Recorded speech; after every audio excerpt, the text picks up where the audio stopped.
Ya, terima kasih Anda yang baru saja bergabung bersama kami di Seputar Bali Pagi akhir pekan. Kalau tadi kita sudah kita berdua, sekarang udah bertiga. Bertiga ya. Om Swastiastu Pak Agung Rako. Om Swastiastu Pak Agung. Pernah pigatran ini? Becek-becek. Luar biasa bisa ketemu lagi ya Pak Agung. Ya, ini sesuatu yang tidak bisa dicari, direncanakan.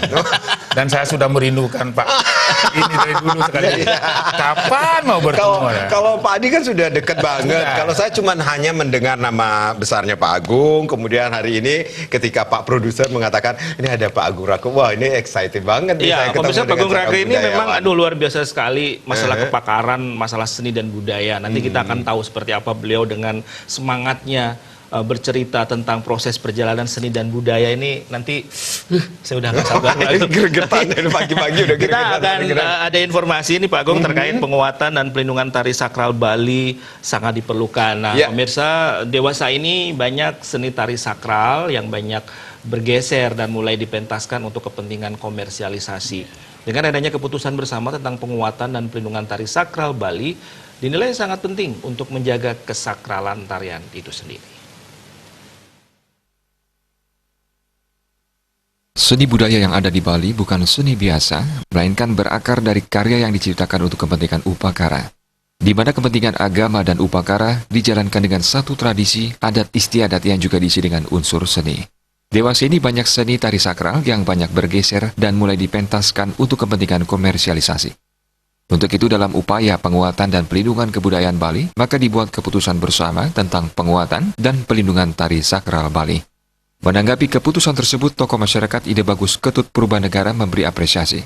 Pihaknya juga berharap agar masyarakat mendukung penuh penguatan dan pelindungan tarian sakral tersebut, sehingga apa yang menjadi tujuan menjaga Bali secara keseluruhan, baik alam, manusia maupun potensi yang ada, dapat dilakukan bersama-sama. Bagaimana kekuatan alam itu diimplementasikan dalam bentuk gerak tarian, yang kita yakini disitulah kekuatan keyakinan kita kepada Tuhan dalam hal ini sebagai kekuatan alam itu sendiri. Jadi harapan kami selaku masyarakat, mari kita dukung penuh peraturan gubernur tentang pelestarian dan penguatan tarian-tarian sakral ini. Dan bagi yang memang masih berpikiran dalam perspektif yang berbeda, kita hormati perbedaan itu, tetapi mari lebih dalam lagi kita mempelajari, membaca. Kalau ada hal-hal yang memang masih belum dianggap perlu penambahan atau perlu revisi, sampaikan saja. Menurut saya seperti itu, sehingga apa yang menjadi tujuan kita bersama menjaga Bali secara keseluruhan, baik alamnya, manusianya, dan termasuk juga apa potensi-potensi yang ada, ini bisa kita lakukan. Gus Purba menambahkan yang membedakan Pulau Bali dengan daerah lain adalah taksu. Hal ini yang menjadi keunikan tersendiri bagi Bali, sehingga menjadi the best tourism destination. Andika dan Adi Setiawan, Bali TV. Barong, Pelek, dan Iya, ini kan pemirsa udah kita masih ada informasi belum habis, kita udah seru gitu ya. Baik. Ada Dr. Andes Tanah Agung Gederaka MSI, beliau merupakan seorang budayawan. Nah, kita akan ngobrolin tentang kesenian di era digital. Betul, ya, Pak Agung. Tadi kalau kita lihat informasi tadi ini mengenai pelindungan karya seni dengan hak cipta, kemudian yang terakhir ini ya, penguatan dan pelindungan tari sakral Bali sangat diperlukan. Sekarang udah memasuki era digital. Nah ini Pak Agung bisa memberikan penggambaran, deskripsi sebetulnya kesenian kita dengan konsekuensi kita memasuki era digital kan penuh dinamika ya Pak Agung ya. Ini Pak Agung gimana bisa merespon ini dan bisa memberikan satu ya pemahaman kepada masyarakat bagaimana mereka bisa mencintai seni dan budayanya. Nah ini, kalau kita bicara seni, kita harus bicaranya global. Ya. Jangan selama ini kan pemahaman kita seni pertunjukan, tari tabu itu saja sebatas itu. Sedangkan kita kan seni yang membangun Bali ini menjadi populer di dunia internasional itu kan ada 4 itu, seni pertunjukan, seni rupa yang kadang-kadang dilupakan. Rupa itu kan ada arsitektur, dan kemudian ada lukis dan lain sebagainya. Dan ada seni sastranya.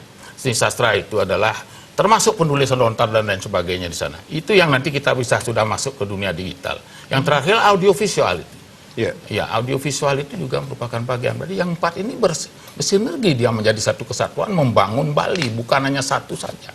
Nah, itu. Nah, kemudian terkait dengan hak cipta itu penting sekali dilakukan. Hanya sinema Bali dulu berkarya, kemudian untuk menguatkan bahwa siapa mengerjakan apa, mempunyai karya cipta apa, itu yang tidak ada. Pada saat itu memang belum sangat Belum ada. Kaitan dengan bagaimana mereka bisa menjaga hak menjaga atas kekayaan Iya. intelektual mereka ya Pak Agung ya. Karena sifat orang Bali itu memberi. Ini, dia tidak keberatan, kadang-kadang ada yang tarinya dipakai dialamatkan oleh orang lain, maaf ini ya. Nah biasa ya silah, monggo gitu. Nah itu orang Bali. Nah tertarik tadi dari tayangan tadi dan ngobrol-ngobrol tadi sakral profan kan. Nah ini konsepnya harus kita jawab dulu, harus kita jelas konsepnya. Yeah. Sakral itu apa, profan itu apa, sehingga ada yang melanggar tidak. Karena konsepnya harus dikuasai dulu sehingga kita tahu melebar keluar dari sakralannya menjadi degradasi atau masih di dalam ruang sakral. Jadi bisa dikatakan masyarakat belum begitu paham mana sakral, mana profan. Ya saya lihat di dalam pembicaraan di lapangan itu yang kurang. Kalau sakral ini kuncinya sederhana sekali. Kalau sakral dia terikat oleh ruang dan waktu. Kalau profan bebas ruang waktu. Itu aja kuncinya yang paling poin sekali. Kalau sakral terikat ruang dan waktu. Ruang tempatnya di mana dipentaskan. Waktu kapan tarian itu dipentaskan. Ya dalam keadaan apapun kalau sudah tempat di pura. Ya, pasti di tempat suci atau tempat yang lain. Ruangnya sudah jelas, waktunya berkaitan dengan upacara keagamaan. Pasti. Iya. Ya. Kemudian keadaannya, walaupun hujan, walaupun terang, panas, kalau sudah jalan acaranya dia harus ikut. Kalau profan bebas ruang dan waktu. Mau lepas dari upacara, mau di luar gedung, di hotel. Nah itu yang membedakan. Nanti saya takutnya kan gini, pementasan rejang sakral 7.000. Dipentaskan di mana? Di jalan. Dalam konteks apa? Nah ini. Padahal itu tidak boleh sembarangan ya. Tidak begitu? boleh sembarangan. Kalau kita sakral kan, namanya aja sakral, sacred kan, harus di ruang dan waktu. Tajan juga ya, tajan. Tajan itu kan ada dua, taburah Ya. dan judi. Yang gunakan uang, kalau taburah itu dia terikat oleh ruang dan waktu. Ada odaran, ada mecaru, benten taburah. Taburah. Bebas ruang dan waktu itu sudah judi. Mau di mana, kapan saja, di mana saja, mau beranangan, mau berapa kali. Nah inilah kan jelas kan. Nah inilah konsepnya dulu dipahami. Terus ini Pak Agung melihat bagaimana respon seniman kita selama ini, apalagi sekarang udah memasuki serba modern, serba global, serba digital. Bagaimana Pak Agung bisa melihat seniman kita bisa menghargai diri mereka sendiri dan hasil karya mereka sendiri Pak Agung? Nah ini yang penting. Seniman kita, dia selalu memuja karya orang lain. Lupa dengan dirinya sendiri. Mestinya dia kagum dengan kemampuan diri. Sebentar ini Pak Agung mengatakan seniman yang bisa dikatakan kita kan memiliki beberapa seniman yang memang dari dulu Ya, sekarang mungkin sudah berumur, Ya, berusia, betul. ataukah memang seniman-seniman yang terlahir dari era dekade yang berbeda. Berbeda. Tapi tetap kita kembali. Perjalanan seni kan tidak baru sekian apa. Berapa-dapat. Leluhur kita dari awal, dari zaman agraris ini. Seni itu sudah ada. Dia kuat. Karena kekuatan itu datang dari kearifan lokal. Kearifan lokal apa? Jiwa orang Bali khususnya, Indonesia pada umumnya, dia itu adalah bersifat fleksibel. Fleksibel dalam arti terbuka, selektif, dan aktif. Dan kemudian apapun yang masuk diterima. Tidak ditolak. Tetapi disesuaikan dengan alam pikiran Bali. Iya. Sehingga fleksibel bisa hidup terus. Bagaimana dengan era digital? Ya kita tidak mau nolak, kita terima. Karena tetap kita berpikiran bahwa zaman apapun, salah satu variabelnya kan digital dari era global ini. Kita bisa hidup kok. Kita berdayakan teknologi itu, digital itu untuk memajukan, mempercepat proses pengembangan seni budaya kita. Seperti penulisan lontar. Ya. Kalau kita saklek menggunakan tanah, kapan selesai? Sekarang teknik digital. Saya sudah lakoni 2 kali. 2 prasasti saya buat dengan teknik digital. Nulis di tembaga. Bahasanya tetap, rohnya tetap budaya Bali. Di tengah-tengah kita dihadapkan dengan budaya global. Jangan lupa dong dengan nilai kearifan lokal. Kepribadian bangsa kita. Yaitu identitas Ya, kita. artinya apapun kondisi perubahan zaman, nilai-nilai lokal atau kearifan lokal jangan sampai hilang. Jangan begitu sampai ya? hilang. Kalau itu hilang, kita sudah kehilangan roh. Ya, Pak Agung kalau begitu ini para seniman dalam artian umum ya saya sebut ya, apakah itu pelaku seni tari, seni rupa atau apapun itu, ini sekarang apa yang bisa mereka lakukan untuk bisa dinamis di era Digital. globalisasi atau digital ini Pak Agung? Kalau mungkin tadi lontar mereka bisa. Bisa. Secara computerized kita bisa. Tapi kalau untuk yang seni tari dan Seni tari. sebagainya itu seperti apa Pak Agung? Ya Pak Agung jelas bisa kan. melihatnya. Setelah mereka berkarya, jangan sampai rohnya itu ditinggal. Oke. Rohnya jangan. Kemas dengan kemajuan zaman ini. Kita tidak menolak. Tetap kita kemas. Kita mobile dalam berkarya itu agar bisa diterima oleh dunia internasional. Tapi tetap rohnya itu yang menghidupkan itu adalah kearifan lokal kita. Kapanpun, dimanapun kita tetap bisa hidup. Inilah yang menyebabkan kenapa kesenian Bali hidup sepanjang masa. Karena bisa menyesuaikan dengan zaman apapun bisa hidup. Yang penting mana yang sakral, mana yang profan itu harus itu tetap. benar-benar Jangan harus sampai. diperhatikan ya, harus dicermati ya. Oke, perlu ditanamkan sejak dini ya. Bisa dikatakan untuk seniman-seniman di era kekinian. Kekinian. Itu digital itu. Kemudian global itu, medsos dan lain sebagainya. Anak-anak kadang teknologi mau menghancurkan. Tidak ada. Teknologi itu tetap kita posisikan sebagai alat. Tetap kemasannya itu teknologi membantu kita mempelajari segala sesuatu yang kita mau bangun. Tapi rohnya itu jangan lupa. Jadi Pak Agung melihat bahwa dengan adanya era digitalisasi ini akan membawa seni dan budaya menjadi lebih baik atau seperti apa? Atau ada plus minusnya enggak? Ya jelas ada positif negatifnya. Tergantung. Pisau dapur, dia bisa membunuh manusia. Iya. Salah menggunakan. Pisau dapur, dia dimanfaatkan pada tempatnya. Ya sudahlah. Pokoknya tetap. Inilah kita belajar dari pengalaman masa lalu leluhur kita. Orang lebih jenius ke orang tua leluhur kita. Sehingga ada lokal jenius, kearifan lokal. Tetap memberikan arti buat kehidupan mereka ke depan. Nah itu. Seperti tadinya. Pak Agung gimana dengan apa namanya itu telek kan? Tuh telek, mari kita hormati. Telek itu tetap di barisan sakral, karena di dalam lontar Barong Iswari, bayangkan itu ada dewa Trimurti turun, Siwa, Wisnu, Brahma. Siwa adalah dalam bentuk barongnya, Wisnu telek, Ya. Brahma topeng bang, dan itu yang setiap menjelang dilem keenam Tedoni do petara keliling desa kan, diusung mohon keselamatan melalui pertimo atau ista dewata itu yang diusung. Mohon semua ada jalan keluar. Ini artinya masyarakat tadi harus tahu ya Pak Agung ya. Artinya kalau mereka tidak paham kondisi mana yang sakral, mana yang profan, artinya mereka harus cari tahu ya sebetulnya Nah ya. inilah kadang-kadang Ini orang yang mungkin males mencari menjadi- tahu, tetapi robos, dan kadang-kadang yang tidak enaknya Dibuat kan tren, ya, trending buat topic. tren, tapi dia tidak Oke. tahu.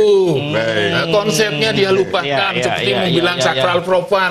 Ini rejang sakral jumlahnya 7.000. Iya. Kita bukan bicara kuantitatif, kita bicara kualitatif. Nah, Baik, nanti kita lanjut Sebentar. lagi. Ini semakin menarik banget ya. Semakin hangat lagi ini perbincangannya. Tapi kita harus jeda dulu ya. Iya, Pak Agung, iya, iya, Adi. iya. Nah, pemirsa jangan kemana-mana karena sesaat lagi kita masih akan berbicara atau ngobrol bersama Pak Agung Rake di sini mengenai kesenian di era digital. Tapi tentunya setelah yang berikut ini.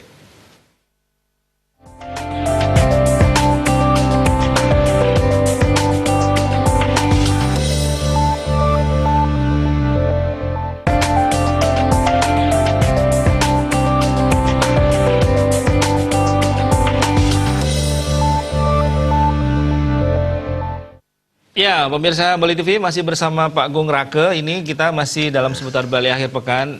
Ini luar biasa sekali ya. Artinya hal-hal yang tadi bersifat sakral, mana yang profan ini kadang-kadang masih rancu. Dan Di kita di masyarakat, era ya. digital ini seperti apa?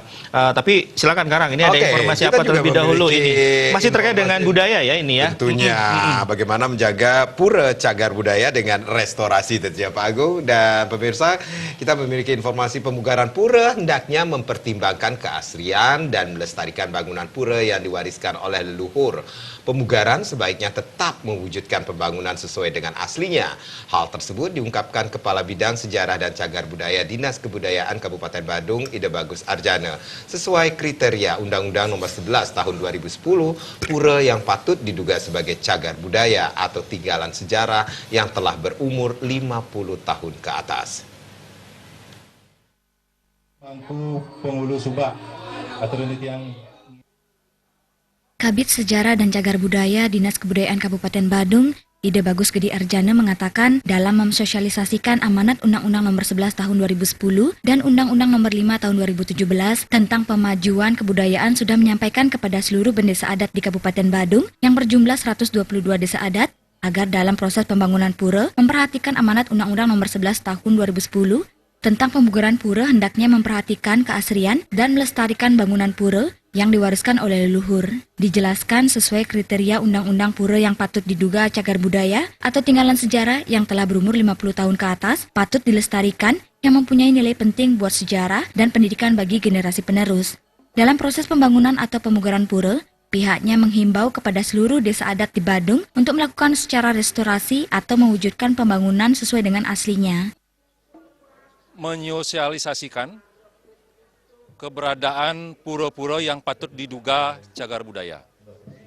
Sesuai dengan kriteria undang-undang, salah satu, pura-pura sebagai tinggalan sejarah yang patut diduga cagar budaya adalah berumur 50 tahun ke atas. Melalui surat edaran yang disampaikan oleh Kepala Dinas kami, Kepala Dinas Kebudayaan Kabupaten Badung, Ide Bagus Anom Basmo, menyampaikan permakluman kepada seluruh bendesa adat agar dalam proses pembangunan pura hendaknya mempertimbangkan seperti apa yang saya sampaikan tadi. Yang kedua, dalam proses pemugaran hendaknya mohon pendampingan kepada pertama Dinas Kebudayaan Kabupaten Badung, yang kedua Balai Pelestarian Cagar Budaya. Dalam proses pemugaran kami siap mendampingi dengan tim yang dibentuk oleh Dinas Kebudayaan nanti. Karena proses pemugaran yang kami harapkan adalah bagaimana pembangunan pura itu pemugaran pura itu bisa dilakukan, bisa diwujudkan sesuai dengan bangunan aslinya. Baik mengenai tata letak, bahan, ukiran, maupun sandi-sandi yang terkandung dalam suatu bangunan pura. Itu agar bisa dibangun kembali sesuai dengan aslinya. Tahun 2019, tim ahli cagar budaya Badung dengan surat keputusan Bupati Badung sudah merekomendasikan 9 dari 10 objek dugaan cagar budaya untuk ditetapkan oleh Bupati Badung sebagai cagar budaya di Kabupaten Badung. Selain itu, pihaknya juga menginventarisasi pura tinggalan sejarah yang menjadi dugaan cagar budaya sebanyak 400 lebih yang selanjutnya diregistrasi secara nasional. Indrawan Bali TV. Nah, pemirsa, Pak Agung Rake ini memberikan komen sebetulnya tadi informasi yang baru saja kita saksikan bersama. Tapi ini dalam konteks kesenian di era digital, Pak Agung ya. Pak Agung, kalau mungkin tadi juga informasi yang baru saja nih mengenai jaga pura cagar budaya dengan restorasi. Ini apa yang tadi bisa Pak Agung komen ini yang barusan? Ya tetap, membangun itu kan ada batasnya. Membangun harus memberikan hasil yang lebih baik daripada masa sebelumnya. Ada batasnya. Ada batasnya. Tapi kalau kita memang pengertian baik itu jangan hanya dilihat dari segi perwajahan kan, tetapi isinya juga. Kalau bangunan-bangunan purbakala yang mempunyai nilai sejarah, budaya, ilmu pengetahuan, itu kalau kita cari konsepnya bahwa bangsa yang besar adalah bangsa yang menghargai budayanya, yang banggakan budayanya. Kalau yang sudah mempunyai nilai budaya yang seperti ya warisan budaya masa lalu itu kita lihat umpamanya, oh ini masih kini kurang rusak di zaman kekinian, ada uang kita bongkar aja. Tapi kalau memang tidak dibutuhkan hal itu dilakukan, kenapa harus? Kan kita lihat nilai sejarahnya, makanya saya kuat sekali. Saya kebetulan ayah jadi benese di salah satu warisan budaya puranya. Saya tetap pertahankan karena ada nilai-nilainya itu. Kita bicara nilai dan harga itu kan berbeda. Kalau harga kita bicara uang, kalau warisan budaya kita bicara nilai. Karena dia mengandung nilai historis. Nggak usah lah. Pokoknya kita kalau jatuh, seperti tadi kita bicarakan pas kena gempa jatuh, kita cari lagi barang-barangnya. Faktor alam. Yang masih bisa kita selamatkan, yang hilang diganti dengan yang baru. Itu ada istilahnya restrukturisasi atau rekonstruksi dan lain sebagainya, istilah pemugaran. Ya dipugar dia. Itu di Jawa kan itu dilakukan. Kita belajar aja pada Borobudur, Prambanan yang begitu berserakan kenapa bisa.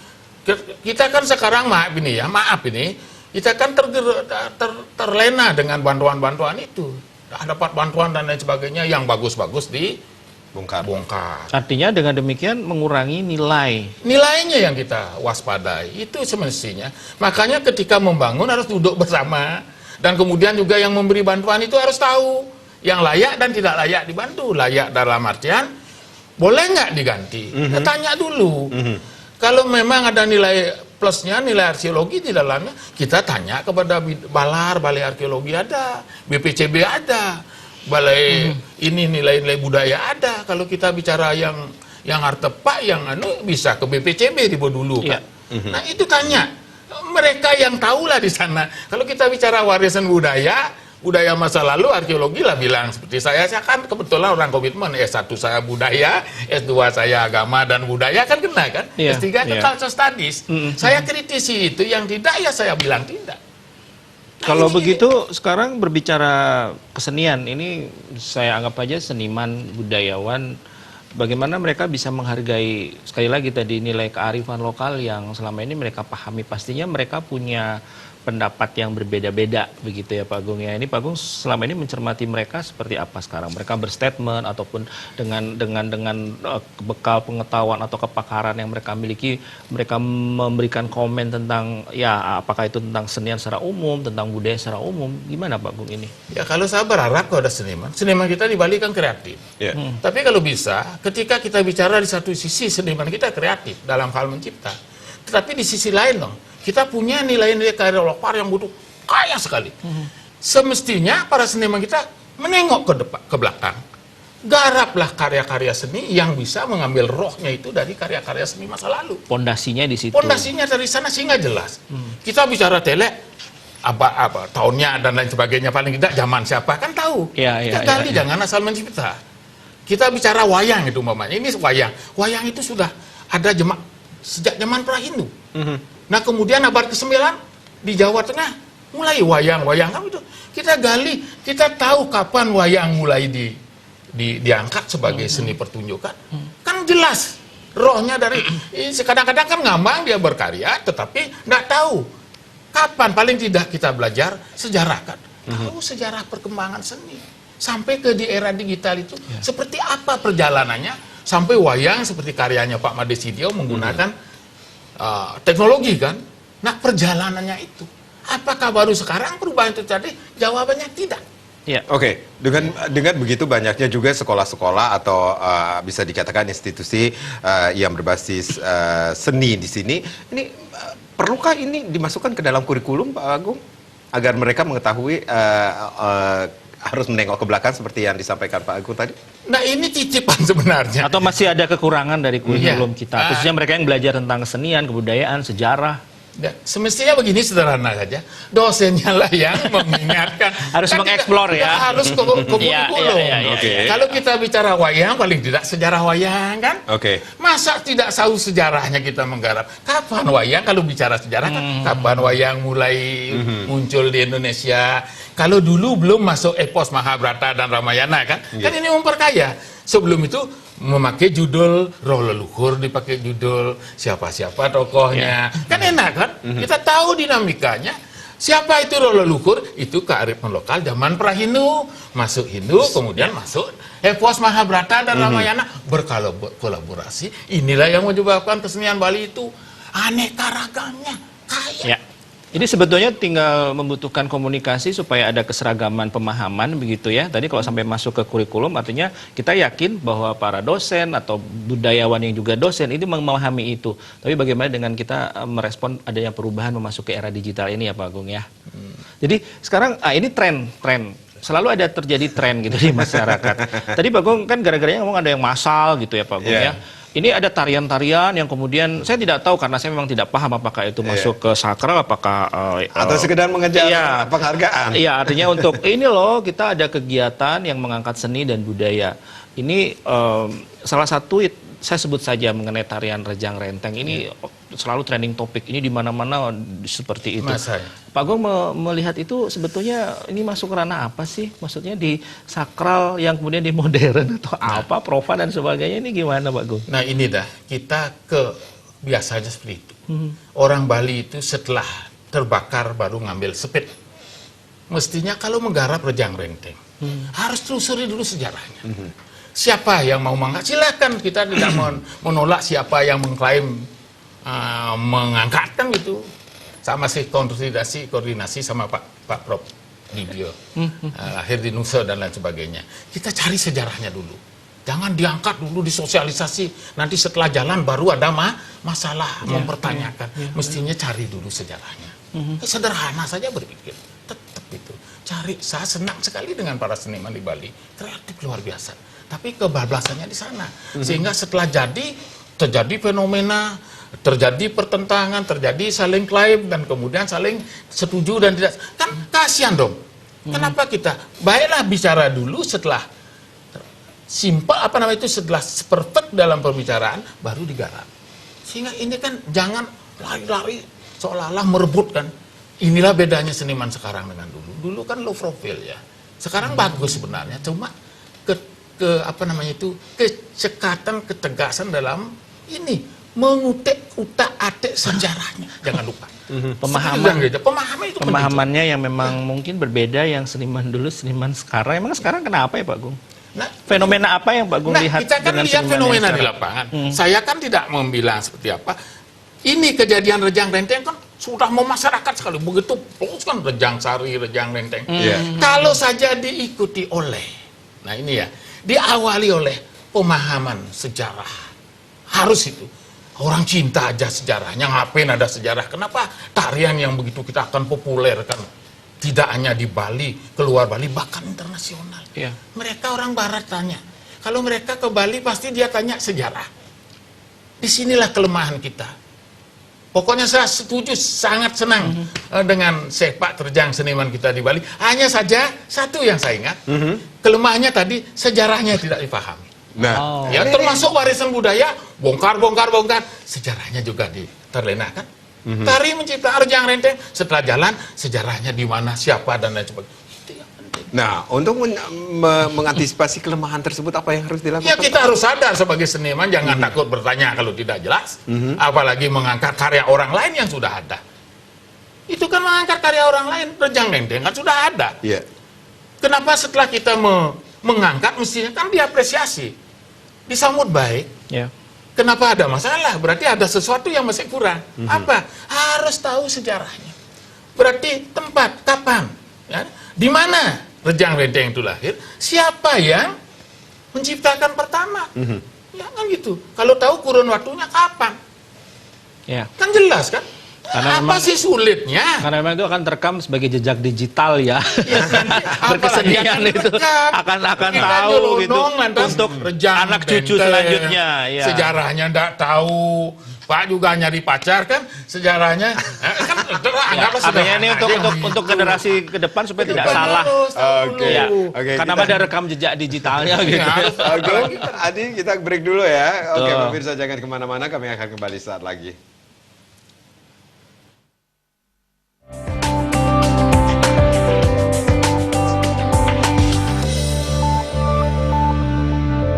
Ini keluar sedikit ya dari topik. Kenapa ya para orang-orang tua ini ya dulu suka nasi dengan mangga, apapun varian mangga. Lauknya malah buah ya. Kenapa ya Pak Gung? Atau wani Pak Gung? Nikmatnya di mana? Itu begini, saya dari kecil ini bukan hal baru orang sebelum makan buah terus lah di set buah kan. Sedangkan ini orang tua kita sudah membudayakan dari dulu. Saya sampai sekarang Pak Gung kalau ada, kalau masih bebas, saya bisa makan nasi dengan mangga saja. Tanpa lauk yang lain. Tanpa lauk. Nikmatnya di mana Pak Gung? Orang gimana saya merasakan sensasinya di mana? Nah, ini kadang-kadang kan dianggap ya seperti apa nah, sederhana saja. Kita transport ya, buah kan. Apa sih bedanya buah ada sayur kan? Sayur ini kan memisah sama buah. Kan biasa kita makan sayur dengan nasi. Kalau buah dipakai aneh kan? Ternyata bukan, tergantung kalau sudah dibiasakan. Ala bisa karena biasa. Ini masalah mindset aja ya. Kalau memang bangga sama nasi enak-enak aja ya Pak Gung. Sekarang aja saya masih makan nasi dengan buah. Sekarang masih. Sambalnya itu tabio ya serut gitu. Tabio ya serut dibaca. Ayo kita lanjut lagi Karang. Silakan mungkin ada pertanyaan buat Pak Gung. Nah, ini ngomongin tentang kesenian di era digital. Sudah siapkah seniman-seniman milenial untuk menuju ke era digital khususnya dalam hal berkesenian Pak Gung melihat? Ya begini, kuncinya sekarang bahwa kita mohon kepada seniman kita semua, karena momennya sudah jelas tiap pesta kesenian Bali ada banyak sekali kan, beliau tetap berkarya. Tapi dengan bagaimana kita bisa seni itu tumbuh hidup dengan subur di era apapun termasuk di era digital, dan mereka bisa hidup dengan berkesenian. Kalau dulu kan ngayah, tetapi sekarang kan harus karena tuntutan zaman. konsumennya banyak, apalagi di era global. Salah satu variabelnya kan digital. Oke. Berbagai negara datang dengan tradisi yang berbeda, dengan kebutuhan yang berbeda. Bagaimana kita merespon wisatawan? Ini kesempatan, ini tantangan buat seniman, khusus bagi mereka yang kebetulan mencari seni kan. Kita yang berkarya, seni itu bisa dalam bentuk industri budaya, kan industri kreatif. Pengrajin-pengrajin itu. Tapi rohnya tetap yang Bali. Mereka mau membuat apa? Merespon kunjungan wisatawan. Tidak mungkin mereka memang ada yang cenderung makan saja, kuliner hidup kan. Iya. Bahkan saya kan salah satu penulis buku kuliner Bali. Go internasional, sudah lolos di UNWTO. Ngomong-ngomong Pak Agung ini kok serba bisa sih? Multitalented sampai dibuat tuh. Kan saya mainnya di sejarah kan, historisnya, sejarah kuliner Bali. Saya buat dari zaman Prahindu sampai dengan sekarang. Itu tim yang membuat, saya anggota tim, Pak Darmo Putro yang ketuanya. Itu saya kebetulan ya budayawan ya, status saya di GIA itu saya dapat menulis bagian itu. Mehebat, budaya mehebat, mungkin 2 hari lagi saya ceritakan di Pemda. Oke. Nah itu, dari kulinernya masuk. Mudah-mudahan ya, Ubud keluar sebagai kota kuliner internasional. Sudah Ini harus cari dirancang bukunya itu ya. lagi. Bukunya sudah terbit. Bukunya sudah di UNWTO.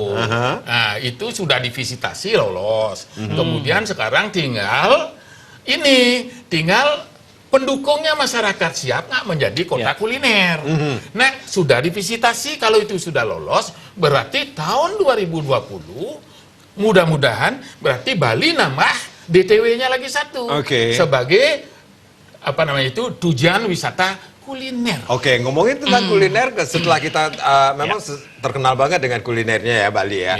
Harus punya haki lagi nih, betutu harus dikeluarin. Nah, ini makanya seperti itu ya. masalahnya itu nanti kita sudah angkat itu isinya. Semua Baik. pakarnya ada di sana. Di informannya yang masuk semua itu. Pak Agung, Mudah-mudahan. ya ini Tapi catatan sedikit kebanggaan kita. Iya. Sedikit Betul, saja. Itu kan 5 daerah yang dikirim kompetisi. Iya. Joglo Semar, Jogja, Bandung, Semarang, Bali kan? Bali. Jogja, Solo, Bandung, Semarang, Bali. Ya, kalau Bandung, kalau Jogja ini cerita budayanya kuat. Oke. Kalau Semarang budaya, Solo juga budaya. Kemudian masih Bandung. ditundukkan oleh Bali, Iya. kulinernya lebihnya. Kemudian Bandung kulinernya kuat, Kuliner. budayanya mati. Akhirnya Bali keduanya kena. Di samping budaya juga Kuliner. Ya, luar Akhirnya biasa Bali ya. lah yang mewakili Indonesia dari Kementerian Pariwisata ini Baik, ke baik, UNWTO. Ternyata tidak sia-sia, kita tidak malu kan, lolos. Boleh beri tepuk tangan Ya. dulu dong, Bali ya. saya gini. Kebetulan saya membantu beliau Baik. Pak. Pak Agung, ini Pak Gong, anyway, bukunya masih ada? Ada. Saya mintakan di Separan di Baik. itu bagus sekali bukunya, elit lagi. Oke. Baik, Pak Agung, ini terakhir ini tadi yang berlanjut yang disampaikan rekan Karang, ini apa yang Pak Agung bisa sampaikan kepada seniman, khususnya seniman-seniman yang baru ya, yang lahir tidak istilahnya tidak ikut di seniman yang dulu lah, artinya mereka dengan Oke. generasi yang beda. Apa yang bisa Pak Agung sampaikan terkait dengan memasuki era digital ini dalam hal mereka berkesenian? Silakan, Yang Pak Agung. tentunya tanpa kehilangan jati diri. Iya. Tapi ini ada 5 ya. Orang Indonesia khususnya Bali dia ramah. Yang kedua ojudume, tidak mau Ojudume, berlebihan, iya. ojudume dia. Yang ketiga suka gotong royong kebersamaan. Sekarang ada budaya reformasi. Reformasi itu mengembalikan ke esensinya. Nah, kemudian yang penting sekarang pemuda tulang punggung masyarakat. Tugas beliau kan melanjutkan perjuangan leluhur kita. Nah, misi seniman muda sekarang, tapi ingat jangan lupa sejarah. Dia harus belajar sejarah dari masa lalu. Mengapa seniman kita dulu bisa kuat dan bisa bertahan karyanya sampai sekarang? Sekarang kan kayak ngaben. Sekarang berkarya hilang. Sekarang berkarya habis PKB hilang. Kalau dulu kan kuat. Sampai sekarang kita warisi. Kenapa dikanaskan oleh karya-karya leluhur kita? Nah, kekurangannya kita sekarang, mari kita semua jangan lupa sejarah. Jangan jas merah itu hanya dilontarkan, tetapi betul-betul dalam berkarya, jangan lupa dengan sejarah. Harus tahu sejarah garapan apa yang kita kerjakan. Nah, terakhir, bagaimana kita bisa hidup, menumbuhkan seni-seni kita ini hidup, tumbuh, subur, berkembang di era apapun, tanpa menghilangkan nilai-nilai kearifan lokal atau jati diri kita itu. Jati diri kita adalah nilai-nilai yang harus kita lestarikan dari generasi ke generasi sampai 3.500 tahun diusung oleh Iya. Leluhur kita sampai ke hari ini. Baik. Kenapa kita harus mainkan ke arah yang tidak bagus? Artinya dalam berkesenian, apapun bentuknya, wujudnya, kita pakai nilai-nilainya Bung Karno, jas merah ya Pak Ya, jas Agung, merah ya. tetap. Baik. Sekali-sekali meninggalkan Jangan lupa sejarah ya. sejarah. Oke. Semua ada sejarah. Baik. Baik, Pak Agung, terima kasih banyak, Terima luar kasih, biasa Pak Agung. informasinya Sukses sama Pak pemirsa. Agung ya. Kapan-kapan kita Sehat undang selalu lagi ya Pak Agung ya. Iya, dong. Iya. Iya, hashtag Nanti baru. Karang mau mampir ke sana boleh Pak Agung? Ah, boleh. Kita tunggu karya-karya selanjutnya ya Pak Agung ya. Baik. Baik, pemirsa, demikianlah perbincangan kami bersama Bapak Dr. Ana Agung Gede Rake. Luar biasa sekali informasi ini.